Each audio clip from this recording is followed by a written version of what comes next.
우리가 창세기 12장에 보면 믿음의 조상 아브라함이 그가 하란에 머물고 있을 때 하나님께서 내가 네게 보여줄 땅으로 가라라고 하는 그런 말씀을 듣고요.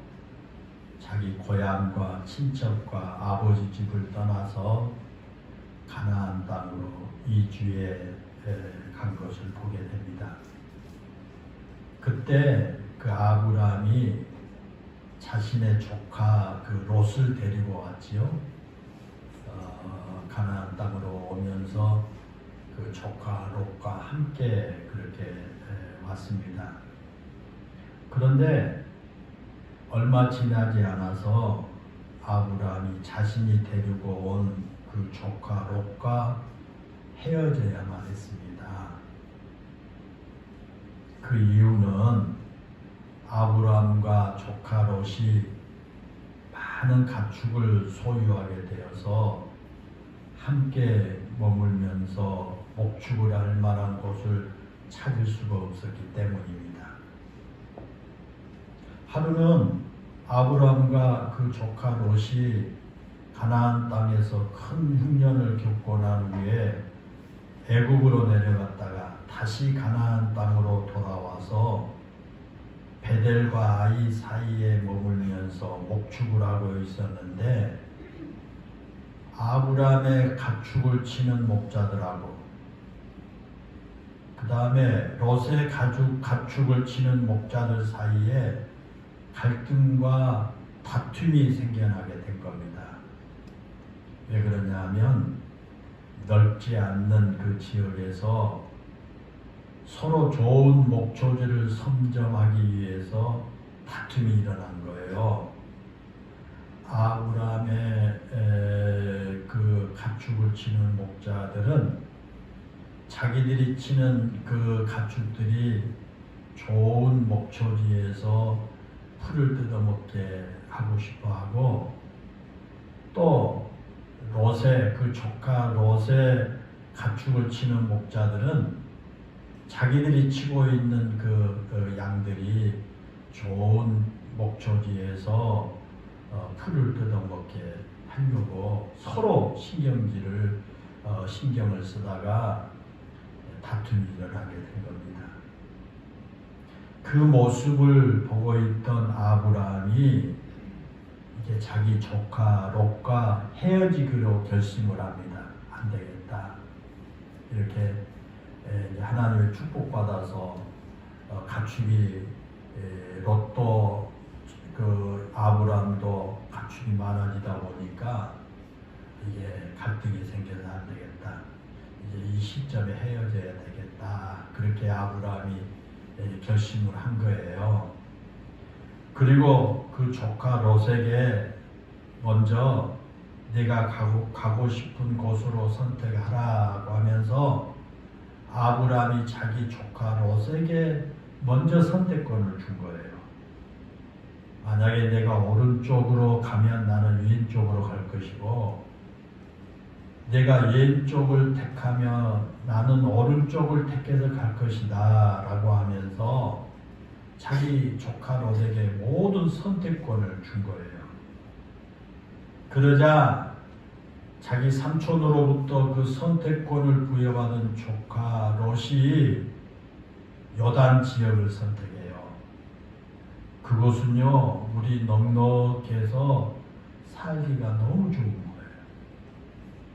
창세기 13장 10절에 보면 그 조카 롯이 요단 지역을 선택할 때 그곳이 마치 여호와의 동산 같고 애굽 땅과 같았더라 그렇게 표현합니다.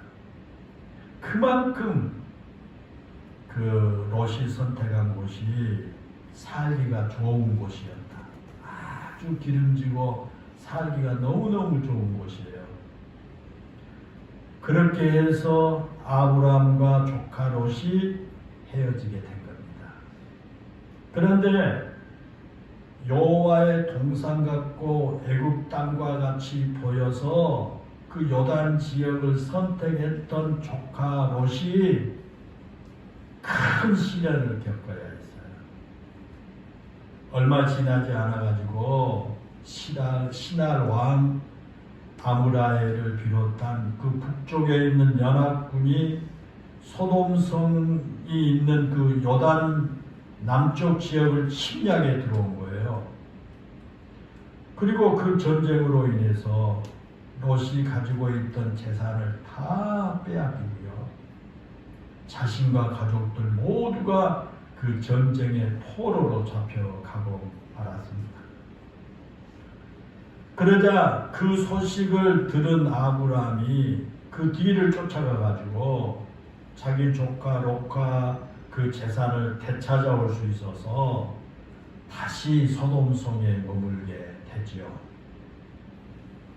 그런 시련만 있는 게 아니에요. 이 롯에게 우리가 잘 알 것처럼 소돔성의 제약이 너무 커서 결국 롯이 거주에서 살고 있던 소돔성이 하나님의 심판에 의해서 멸망을 당하고요. 롯이 가지고 있던 재산은 모두가 다 불타서 사라지고 말았어요. 그래서 롯이 겨우 목숨만 건져서 산속 동굴에서 살아야만 한 거예요. 반면에 그 삼촌 아브라함은 그 후에도 계속해서 번성해가지고 큰 부를 이루었고요. 비록 늦은 나이에 얻은 그 아들 이삭이었지만 그 이삭에게 자신의 많은 재산을 유산으로 남겨줄 수가 있었습니다. 단순히 아브라함이 그렇게 많은 재산을 남겨주게 된 그것이 축복이 아니라 아브라함이 이삭과 야곱으로 이어지는 믿음의 가문을 만들어서 이스라엘 조상이 되었다는 겁니다. 그리고 하나님께서 자신을 소개하실 때 아브라함의 하나님, 이삭의 하나님, 야곱의 하나님이라고 소개할 정도로 아브라함의 가문이 큰 축복을 받는 가문이 되었다라는 것입니다. 여러분, 그렇다면 아브라함과 롯의 차이가 뭘까요? 제가 롯의 이야기를 했고 아브라함의 이야기를 했는데 이 아브라함과 이 롯의 차이가 뭘까?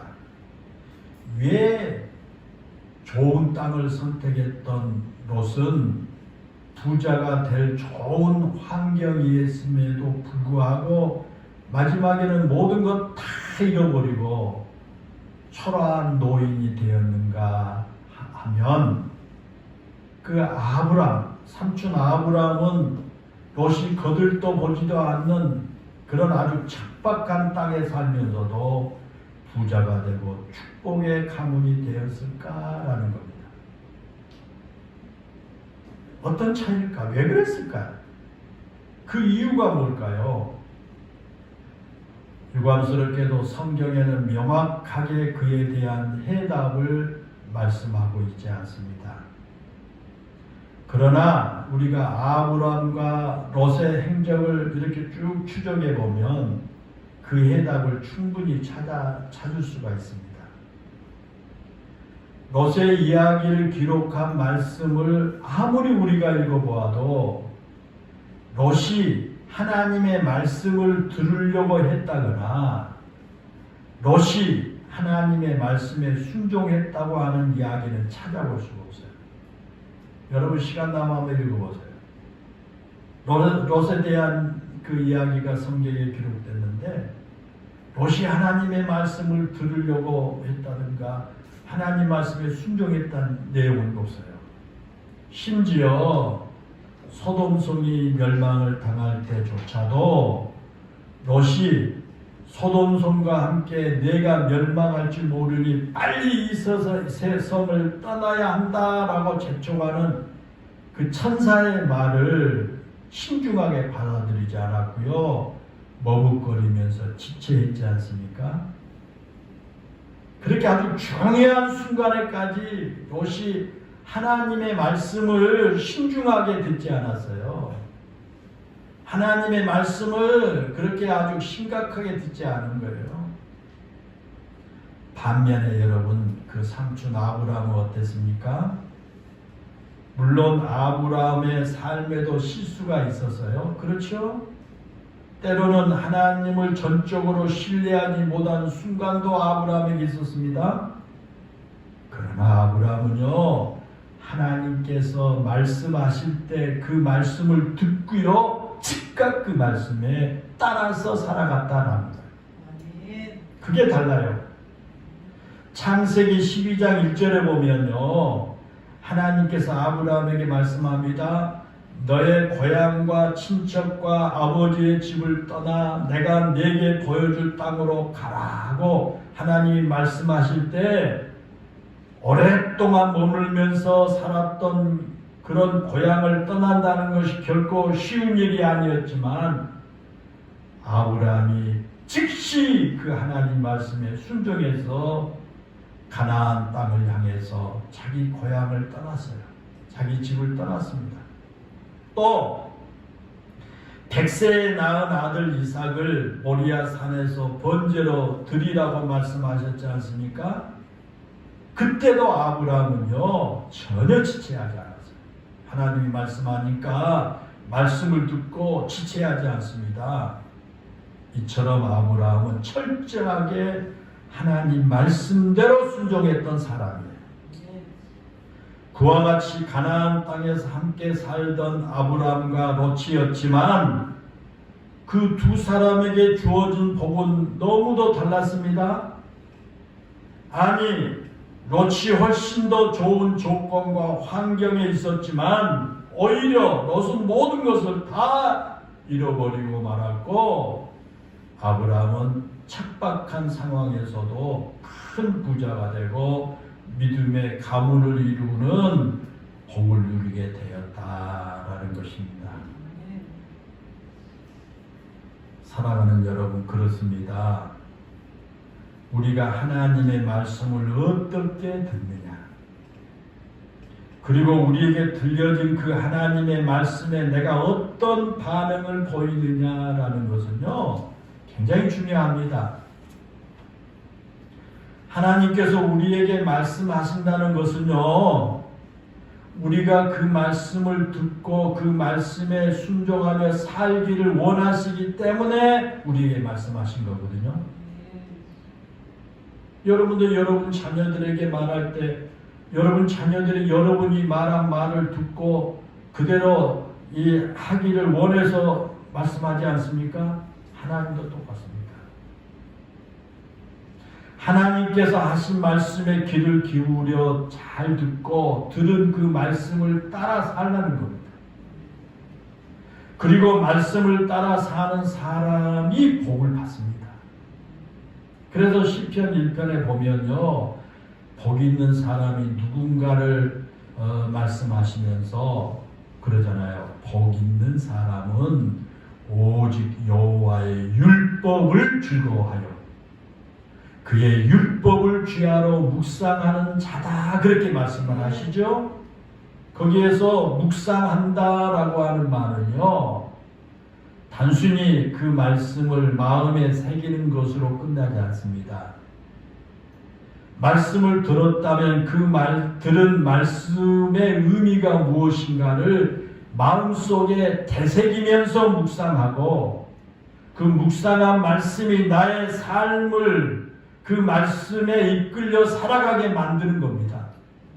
그래서 요한계시록 1장 3절에 보면 이 예언의 말씀을 읽는 자와 듣는 자와 그 가운데 기록한 것을 지키는 자는 복이 있나니, 이렇게 말씀하고 있습니다. 이 하나님의 말씀을 읽고 듣는 사람은 그 말씀을 묵상하고 실천함으로 복을 누리게 된다라고 하는 그런 말씀이에요. 그러나 여러분, 말씀을 들었다고 해서 다 그 말씀대로 사는 것이 아니지 않습니까? 그러잖아요. 예수님께서 산상수훈의 말씀을 마치면서 이렇게 말씀하시죠. 그러므로 누구든지 나의 말을 듣고 행하는 자는 그 집을 반석 위에 지은 지혜로운 사람 같으니 라고 예수님 말씀하셨죠. 그리고 이어서 그 다음에 또 말씀하시기를 나의 이 말을 듣고 행하지 아니하는 자는 그 집을 모래 위에 지은 어리석은 사람 같으니 라고 하셨어요. 그러니까 말씀을 들었다고 해서 모두 말씀을 따라 사는 것이 아니다 그 말. 말씀을 들을 때 들은 말씀을 따라 사는 사람이 있는가 하면 반대로 말씀을 듣고도 그 말씀을 무시하고 사는 사람이 있다라는 겁니다. 그러지 않습니까? 그렇다면 여러분은 어느 쪽에 속한 사람이라고 생각됩니까? 여러분은 하나님의 말씀을 읽고 들은 후에 그 말씀을 따라서 살고 있느냐라는 겁니다. 아니면 말씀은 들었지만 그 말씀과 아무 상관없이 살고 있지는 않느냐라는 말씀이에요. 우리가 말씀을 들은 대로 100%다 순종하면서 살면 좋겠지만 그렇지 못한 것이 현실이지 않습니까? 솔직히 그렇죠? 그렇다고 할지라도 들은 말씀대로 살려고 부단히 노력하고 있느냐 그 말이에요. 우리가 100% 들은 말씀대로 살지는 못한다고 할지라도 우리가 한 가지 우리의 신앙의 자세는 부단히 노력하는 거예요. 그 말씀대로 살려고 들은 말씀대로 살려고 노력하는 겁니다. 하나님이 그걸 보십니다. 우리 중에는 말씀을 들은 것은 들은 거고 내가 읽은 것은 읽은 거고 그리고 그 말씀과 들은 말씀과 읽은 말씀 아무런 상관없이 그냥 들을 때뿐이고 그냥 그대로 살아가는 사람이 있는가 하면 그래도 내가 그렇게 살아가려고 부단히 힘쓰고 일쓰고 노력한 사람이 있다는 거예요. 여러분은 어디에 해당되느냐 그 말이에요. 우리가 말씀을 듣고 그 말씀을 받아들이느냐 아니면 말씀을 듣고도 그 말씀을 배척하느냐라는 것은요 그의 삶에 엄청난 차이를 만들어줘요. 그것은 엄청난 차이가 납니다. 오늘 본문에 나온 두 사람이 그것을 우리에게 보여줘요. 오늘 본문에 나온 그 두 사람이 나오는데 그 두 사람이 그런 모습을 보여줍니다. 한 사람은 히스기야하고 또 한 사람은 여호와김이에요. 히스기야 왕과 여호와김을 여러분의 머릿속에 이제 떠오르면서 말씀을 들으시면 이해가 빠를 겁니다. 오늘 우리가 읽은 이 본문은요 남유다 18번째 왕인 여호와김 왕 때 일어난 일들의 이야기예요. 여호와김 왕 때 에레미야 26장 1절에서 말씀하고 있는 여호와김이 다스리기 시작한 때는 주전 609년이에요. 그러니까 예수님이 이 땅에 오시기 609년 전이에요. 그렇죠? 609년. 그때 그 나라의 정세는요, 유다 나라는 풍전등화와 같은 그런 때예요. 왜 그러냐면 바벨론이 엄청난 세력으로 그 영역을 확장하고 있었기 때문이에요. 바벨론이 자기 나라의 영역을 지금 확장해 가고 있습니다. 자기 세력을 확장하려고 하는 바벨론에 맞서서 애국이 또 그 세력을 저지하려고 합니다. 바벨론이 이제 막 더 세력을 확장해 나가려고요. 그 러시아가 그 자기 땅을 확장해 나가려고 우크라이나를 갖다가 지금 이 전쟁을 일으킨 것처럼 바벨론이 확장해 나가려고 하고 또 거기에 맞서서 애굽이 그걸 저지하려고 해요. 그러니까 그 당시 최고의 강대국인 바벨론과 애굽 사이에 유다가 끼어 있어요. 그 사이에 아주 그 애굽과 그 바벨론과 유다 사이에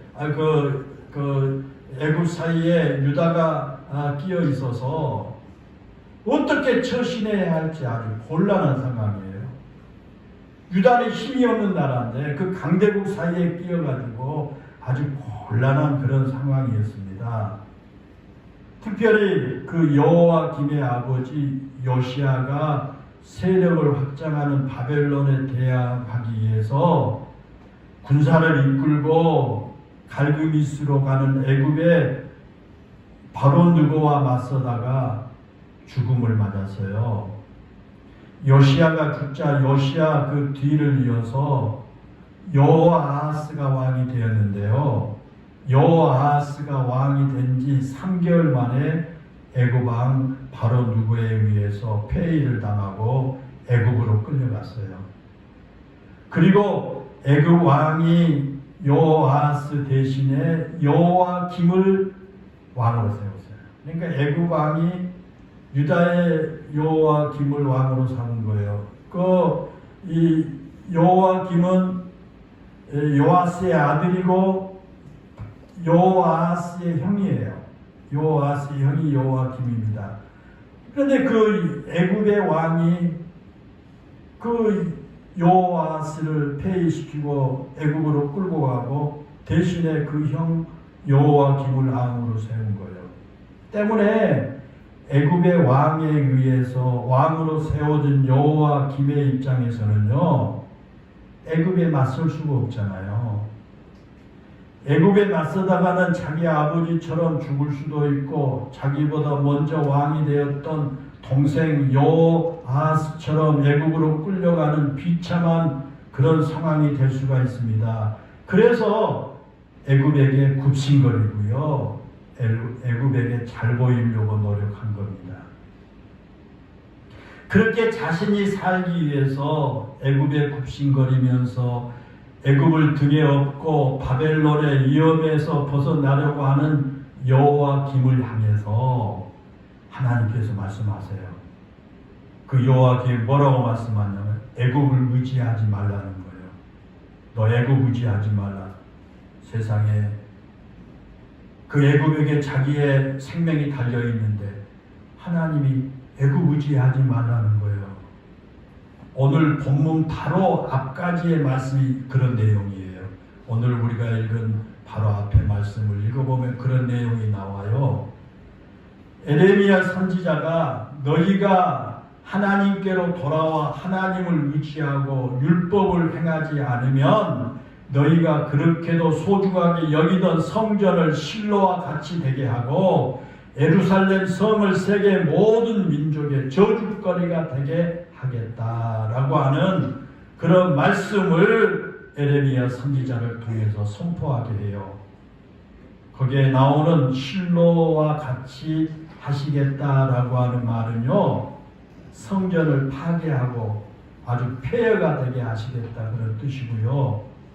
예루살렘 성을 모든 민족의 저주거리가 되게 하시겠다라고 하는 말씀은요, 예루살렘 성을 완전히 무너뜨리고 나라가 망하게 하시겠다라는 거예요.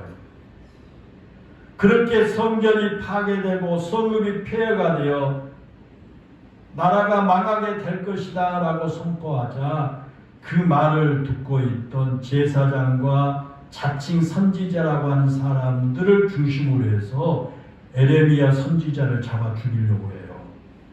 하나님의 말씀을 그대로 선포하니까 그 선지자를 죽이려고 합니다. 그런데 오늘 본문 16절에 보면요, 그 고관들과 다른 백성들이 하나님의 말씀을 선포한 에레미야 선지자를 죽여서는 안 된다라고 가르마요. 하나님 말씀 선포하는 그를 죽여서는 안 된다. 그러면서 그들이 꺼낸 이야기가 히스기야였어요. 그러면서 이제 히스기야 왕에 대한 이야기를 꺼냅니다. 이 히스기야는 남유다의 13번째 왕이거든요. 그러니까 히스기야 시대에 미가라고 하는 선지자가 나타나서 남유다의 멸망을 예언해서요. 남유다가 멸망할 거다. 본문 18절에 보면 그러잖아요. 만군의 여호와께서 이같이 말씀하셨느냐. 시온은 바깥이 경작지가 될 것이며 예루살렘은 돌무더기가 되어 이 성전에 사는 이 산당의 숲과 같이 되리라. 그렇게 말씀해요. 하나님께로 돌아와서 하나님을 신뢰하지 않고 하나님의 율법을 따르지 않으면 남유다를 멸망시키겠다라고 하는 하나님의 말씀을 선포한 거예요. 그러자 그 말씀을 듣고 있던 히스기야 왕과 유다 백성들이요, 미가 선지자를 죽이려고 한 것이 아니라 그 말씀을 듣고 회개하고 하나님께 들어오해서 하나님께 기도한 거예요. 하나님께도 그들이 돌아왔어요. 미가 선지자가 선포한 말씀을 듣고 돌아온 거예요. 그랬더니 오늘 본문 19절에서 말씀하신 것처럼 하나님께서 이스라엘에 내리겠다고 말씀하신 모든 재앙을 내리지 않으신 거예요. 히스기야 왕이 미가 선지자의 말을 듣고 회개하고 돌이켜서 하나님께로 돌아오므로 히스기야나 유다에 내리기로 한 재앙을 내리지 않게 된 거예요. 그런 말씀이에요. 그런데 여러분, 여호와 팀은 그렇지 않아요. 오늘 본문 20절에 등장한 우리야까지 합세해가지고 하나님께로 돌아오지 않으면 나라가 멸망할 것이라고 예언을 했는데도 여호와김이 선지자들을 통해서 들려주신 그 하나님의 말씀을 듣지 않아요. 오히려 하나님 말씀을 예친 우리야를 죽이려고 합니다. 죽음을 두려워했던 우리야가 애굽으로 도망을 치자 사람을 보내서 애굽에서 우리야 선지자를 잡아다가 결국은 그 선지자를 죽이고 만 거예요. 그러나 앞에서 말씀드린 대로 히스기야 왕은 하나님 말씀을 들었을 때 자신의 잘못된 것을 회개한 거예요. 그리고 그 말씀대로 하나님께로 돌아섰고요. 하나님께 용서를 구하는 기도와 궁을 비는 기도를 드렸고요. 그런 히스기야를 하나님께서 긍휼히 여기셔서 멸망시키겠다는 계획을 철회하셨고요. 남유다는 멸망당하지 않았다라는 거예요. 그런데 여호와김은 그렇지 않은 거예요. 그는 멸망을 예언한 선지자를 끝까지 추적해서 잡아다가 죽이고 만 거예요. 우리야를 죽이는데 그치지 않고 에레미야까지 죽이려고 한 거예요. 그런데 감사하게도 본문 24절의 말씀처럼 아이감이 에레미야를 죽이지 못하도록 감춰 주었기 때문에 에레미야 선지자가 죽지는 않았지만 여호와김이 하나님의 말씀을 듣지 않았을 뿐만 아니라 하나님의 말씀을 전한 선지자를 죽이기까지 했다라는 거예요. 그 결과 어떻게 되었어요? 여호와김이 나라를 다스린 지 4년 만인 주전 605년에 남유다가 바벨론의 침공을 받아가지고 수많은 사람들이 포로로 끌려가고요. 성전의 거룩한 기구들이 모두 전리품으로 빼앗기고 말았어요. 그러다가 여호와김 왕 자신도 쇠사슬에 결박된 채 바벨론으로 사로잡혀가게 되지요. 그리고 19년 후인 주전 586년에 결국 남유다가 바벨론에 의해서 비참하게 멸망을 당하고 만 거예요. 자, 사랑하는 여러분, 왜 여호와김이 하나님 말씀을 듣지 않았을까요? 왜 여호와김이 에레미야 선지자와 우리야 선지자가 하나님 말씀을 외치는데도 그 말씀을 들으려고 하지 않았고 선지자를 죽이려고 했을까요? 그 이유는요, 두 가지예요. 잘 들어보세요. 왜 그랬는가? 그 이유가 두 가지입니다. 하나는 선지자들이 외친 하나님의 말씀이 자신의 마음에 들지 않았기 때문에, 선지자들이 외친 그 말씀이 자신의 마음에 안 들어요. 자기 마음에 거스린 거예요. 자기가 왕인데, 자신이 왕으로 통치하고 있는데 자신이 통치하는 남유다가 멸망할 것이라고 말하고, 이스라엘 백성들이 그렇게 소중하게 여겼던 성전이 파괴될 것이라고 외치니까 당연히 기분이 좋을 리가 없었을 거예요. 기분이 안 좋은 거예요. 자기 마음이 안 좋은 거예요. 그러나 여호와김은 자신의 마음에 들지 않는 말씀이라도 드려야 했어요. 왜? 그것은 하나님의 말씀이니까. 그 말씀에 귀를 기울여야 했습니다. 그런데 말씀을 듣지 않은 거예요. 왜? 기분 나쁘다는 거예요. 자기 마음이 안 들다는 거예요. 자기 귀에 거슬리다는 거예요. 그래서 안 들리고 말씀 전한 선지자들 죽이는 거예요. 그런데 히스기야 왕은요, 듣기 싫은 말씀이지만 들었잖아요. 그리고 그 말씀에 순종했습니다. 왕의 체면이 중요한 것이 아니었습니다. 하나님 앞에서는요, 왕의 체면이 결코 중요하지 않습니다. 하나님 말씀 앞에서는 어느 누구도 귀를 열고 드려야 합니다. 그래야 생명을 얻고 복을 받게 되거든요. 하나님 말씀 앞에요, 내가 대통령이니까, 내가 장관이니까, 내가 이런 위치에 있으니까, 여러분 그런 생각은요, 참 헛된 생각이에요. 여호와김과 같은 생각이에요. 하나님의 선포된 말씀은 왕이 됐든 대통령이 됐든 장관이 됐든 누가 됐든 간에 말씀은 드려야 됩니다. 하나님의 말씀이니까 그래야 내가 생명을 얻고 복을 받게 된다라는 겁니다. 사랑하는 여러분, 우리도 마찬가지입니다. 우리가 신앙생활을 하면서 조심해야 할 것이 있어요. 그것은 내가 성경을 읽고 혹은 말씀을 들을 때 내가 듣고 싶은 말씀만 들으려고 하는 유혹이 우리에게 있다는 사실을 알고 조심해야 돼요. 우리도 여호와김처럼 내 마음을 불편하게 하는 말씀은요, 별로 듣고 싶지 않아요. 복을 준다는 말씀, 평강이 있을 것이라는 말씀, 앞으로 모든 것이 잘 될 것이라는 말씀, 내가 성공할 것이라는 말씀을 듣기를 좋아해요. 아멘, 아멘이에요. 그러나 나를 책망하는 말씀, 죄를 지적하는 말씀, 헌신하고 수고해야 된다는 말씀은요, 잘 안 들으려고 하잖아요. 그러나 하나님의 말씀은 늘 평강만 약속하지 않아요. 하나님의 말씀은 늘 축복만 말하지 않아요. 우리가 잘못된 길로 갈 때는 책망하세요.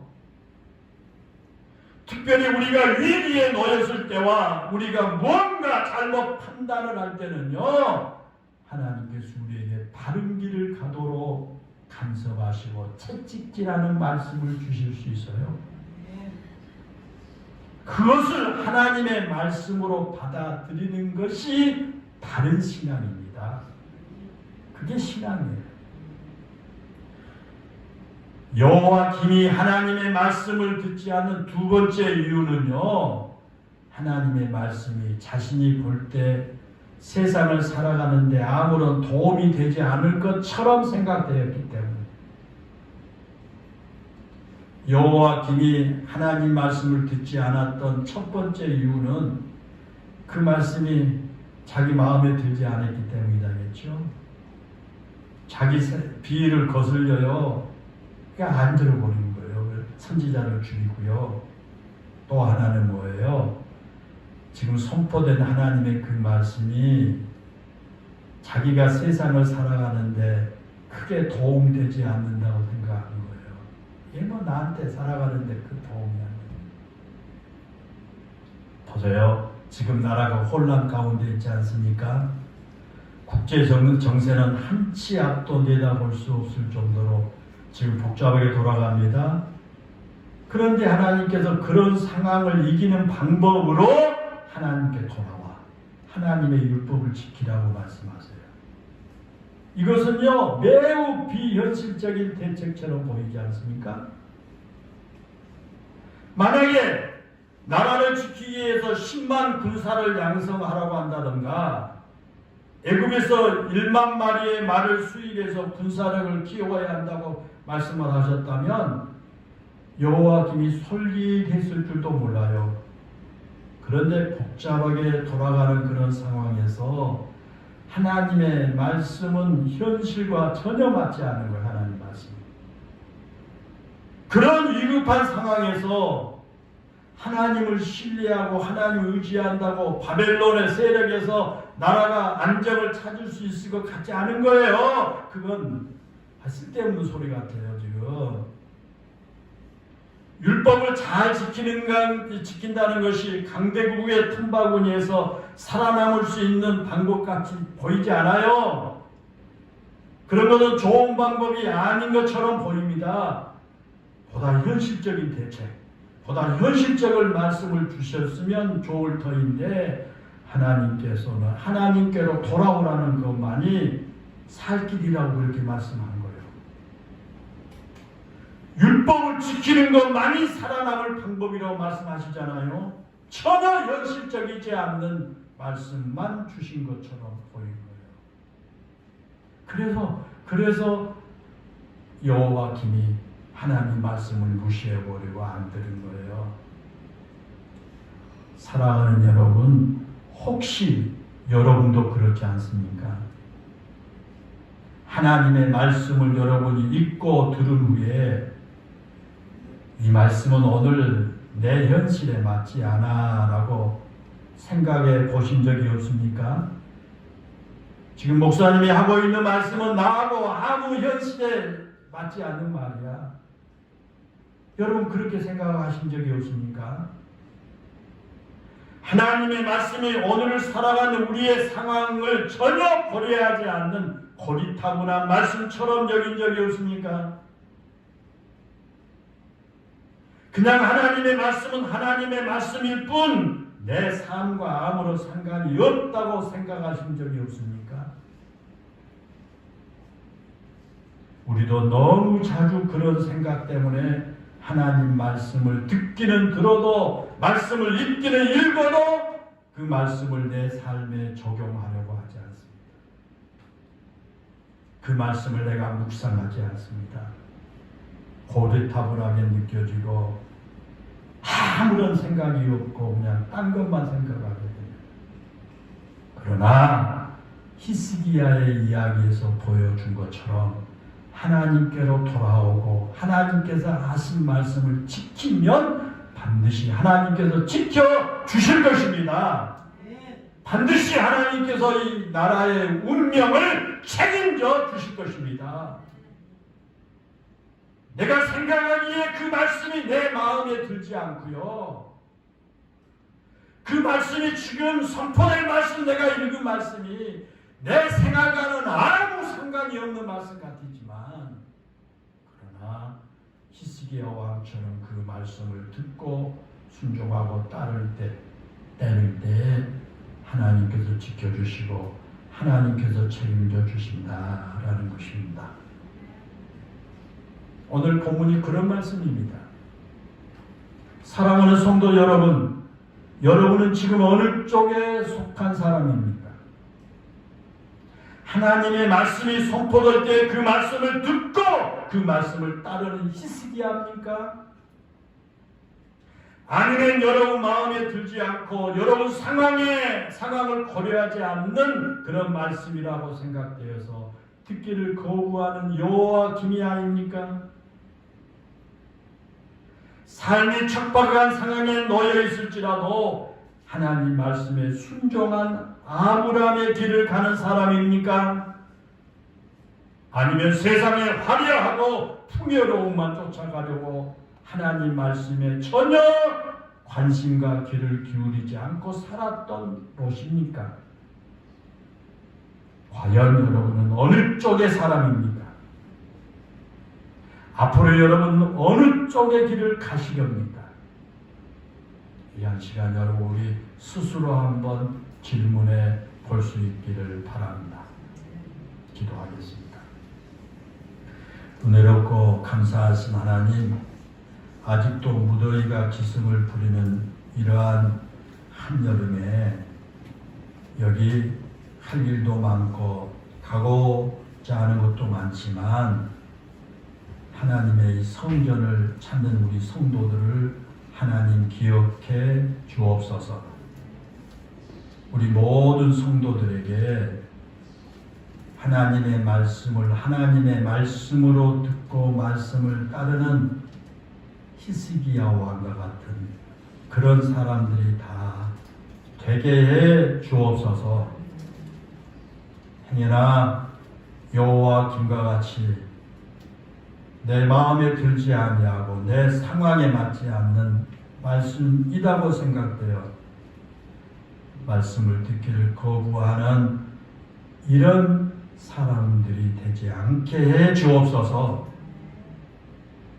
비록 삶이 척박한 상황에 놓여 있을지라도 하나님의 말씀에 순종하고 살았던 아브라함과 같은 그런 우리 성도들이 될지언정 이 세상에 화려하고 풍요로움만 쫓아가느라고 하나님 말씀의 귀를 기울이지 않고 살았던 롯과 같은 길을 가지 않기를 간절히 소원합니다. 우리 영일교회 모든 성도들 이 시간 하나님 앞에 우리 자신을 한번 살펴보면서 내가 어느 쪽에 쪽에 속해 있는가, 내가 앞으로 어느 쪽의 길을 가야 할 것인가를 결단하고 다짐하는 시간 되게 해 주옵소서. 예수님의 이름으로 기도하옵나이다. 아멘.